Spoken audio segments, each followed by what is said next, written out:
How does someone get clear on what it is that they want to create? And how do they know if there's really an actual starving crowd out there for what they want to create? The best way is to pre-sell whatever you're going to make. Like, it's funny how often I coach people and they're like, yeah, I'm thinking of doing this. I'm thinking of doing this. It's like, can we stop thinking? Can we just go do it? And they're like, what do you mean? Yesterday, a guy wanted to start a fitness thing.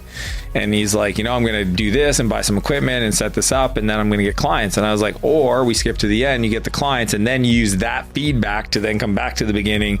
Because if not, there is a cost of delay and capital cost of time. So why would you front load all of your efforts in business to incur all the expenses without any revenue when you can get the revenue today to validate the idea? So even in software, and people are like, how do you validate your software idea? You literally do the same thing.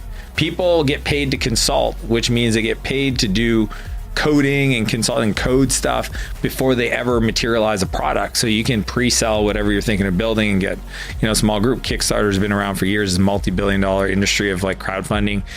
That's my favorite way to do it, is just try to find a crowd, develop an offer, test it with that crowd. And if they don't buy, be careful not to tweak it with every conversation, because then you just become a really cheap custom consultant, you know what I mean? Because every conversation you're like, oh, I could do that too. Cool, I'll buy. It's like, well, they didn't buy what the first person bought. They bought some variation. So it means that when everybody's done buying, you got to build a bunch of custom stuff. That's not smart. One thing, pre-sell, 10 customers, get paid, take the money, and then go out and build. And if it doesn't work, change it and try again. Rinse and repeat. Great advice. We had Harvard psychologist Dr. Ellen Langer on the show, and she spoke about words like try and hope, how they already have the expectation of failure built in. Oh, I like that. So when you hear entrepreneurs say, yeah, I'll try and do that, or I'm thinking about doing that, it's like the opposite of that is just doing. Just do it. The expectation of failure. See, that's I never liked those words, but I didn't have words to describe why I didn't like those words. Now that's why I don't like try, I don't like hope, I don't like maybe, I don't like could.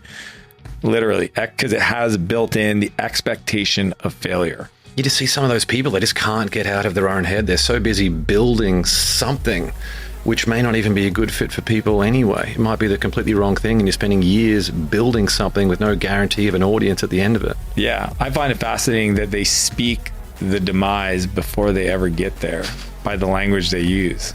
That part always fascinates me, is how unaware people are that the words they choose to use to describe their future sets up if it's going to happen or not.